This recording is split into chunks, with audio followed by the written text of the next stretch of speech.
Okay, this is Ken Lombardi from CBS News. We have Speed.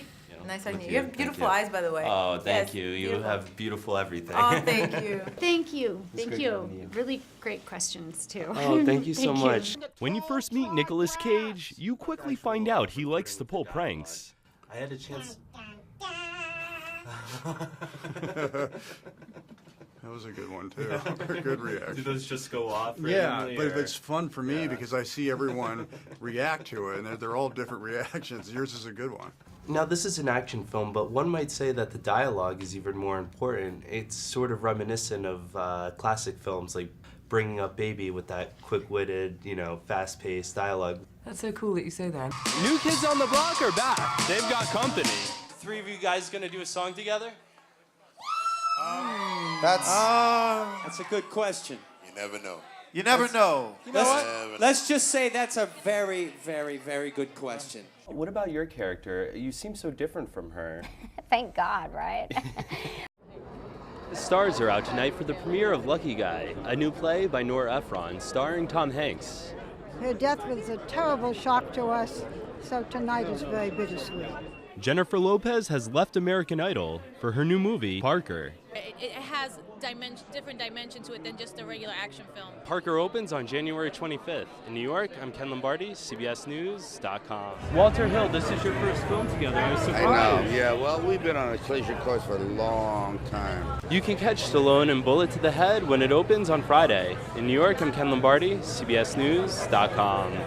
At the time of our interview, Wahlberg still didn't know if all of his friends and family were okay. I have to ask about today. I know it must be tough for you to be here right now. Yeah, it's hard. You try to. We're dealing with real life, man. None of this is important. Do you think your fans will be surprised? Yeah, I think it's it's definitely different from Twilight. In New York, I'm Ken Lombardi, CBSNews.com. Cooper also brought his old pals as his guests to the New York premiere of the movie. During our chat on the red carpet, Cooper introduced us to the gang. We all went to school together, and it was like a point of relief. I think that we all knew that at least the scenes we were in together, it was going to be okay because we had done so much stuff. Were you a fan of his prior to? Very much so. Did you interview him? Yes. So you know what I'm talking about. He's amazing. So is hypnotism real? I can be, yeah. Are you suggestible, do you think? Have you ever been hypnotized? Have you? Yeah, and? It worked. It worked, yeah. Now, this is your third James Bond film. Are we going to see a fourth? I hope so. The relationship that you two have off-screen mirrors the relationship that Bond and M share. Yes, very much so. Yeah, in what ways? Very much so. It's just that we've got to know each other, over these three films. Hi, I'm Ken Lombardi from CBSNews.com, and we're here with the cast of The Amazing Spider-Man. From CBS News Path, please welcome to the first tee, Ken Lombardi. How physically challenging is it? What do you like at the end of the day? I'm completely destroyed at the end of the day. It's a pain in the ass having a stuck-on beard. Can I say that on television? That's fine. Yeah, we have bleeps, right? Yes. Tell me about your co-star, Thomas. How impressed were you as a young talent? He's an extraordinary guy. I don't know if we can have an opinion of him as an actor because he's not.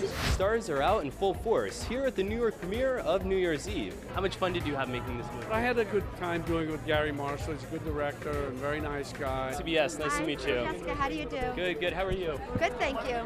So you're kind of playing this concerned mother in the film, right? Who doesn't want her daughter, played by Abigail Breslin, to go out and party. That's right. Very understandable. I'm not saying it's rational. I'm just, saying that it's not. I don't think it's her desire to tamp down on the celebration. Your character, it's kind of interesting in the sense that he's a traitor, but at the same time you're rooting for him. A lot of people in the audience were, cheering for Interesting. you. Turn around and chop snap your neck off, Your everyday guy. You shot all over Eastern Europe, is that right? I also heard you got to shoot by Dracula's castle. We went, I took a tour out to Dracula's castle, Vlad Tepes, his castle. One thing that you really wanted the audiences to take away from the film, the foundations and origins of the cinema. It's true. Yeah. The generations that come don't know the origins of the moving image, stories told with the moving image. I heard there's a lot of Purell used on set. There was a lot of Purell, definitely. I think that was kind of you know, given the subject matter, that was probably to be expected. Is this your first time to the ball? Yes, this is my, no, this is my second time at her ball. Yeah, and I'm excited tonight because I get to participate. I'm actually doing the whole auction thing. Yeah, Ken. Good talking to you. It's a big turnout tonight. It's kind of like the opening all over again, right? Yeah, probably bigger than the opening. Is it? Might be. I can't remember the opening, but I bet it is. Okay, nice to meet you. Nice to meet you too. Taking on the role of Marilyn Monroe, how does one capture the essence of an icon? Oh boy, yeah, it was. You don't know. Essentially, you don't know. Jason Reitman really kind of sealed the deal for me on this. When Jason Reitman calls you and says, "I want to make a movie with you," you're like, "Where do I sign? And where do you want me to show up?" This is Ken Lombardi. It's always Kim. Hi, Kim. Hi, Kimberly. Ken. Ken. The thing is, Kim, you see, when we were... Here's the thing, Kim. And I have to ask about the book. Have you read it prior to coming on to the project? I had read it after the script, yes. Yes. I got the script first. And in my experience of working on things that have been adapted from novels, it's always better that way around. Oh, I never thought of that, reading the screenplay and then the book. Yeah. Yeah, no, it's more helpful, I think, for the actor anyway. Probably not for the writer, obviously. Oh. Probably not. Yeah. I wrote the screenplay and then I read the book. The plot of this film, how do you make kidnapping and robbery funny? The comedy actually comes from the bank robbery, like the actual, realistic reaction that they have to it. Did you spend any time at all with these negotiators prior to filming? I did. I met a really amazing negotiator from Staten Island.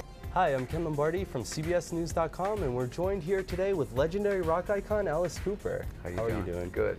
I wanted to start off with your new album, Welcome to My Nightmare, with the number 2 in the title.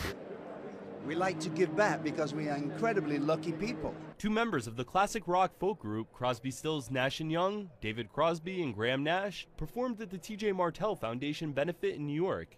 How could you not help defeat 3 terrible diseases that affect mankind? How could you not help do that? Turning to politics, your group has been known for political causes in the past. Any thoughts on this year's election?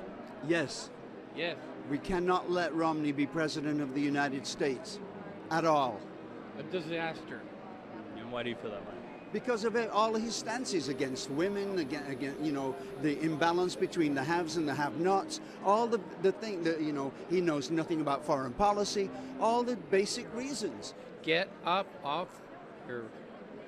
get on your feet and go out and vote. Go out and vote.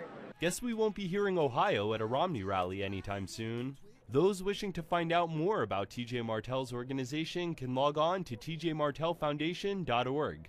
Ken Lombardi, CBSNews.com.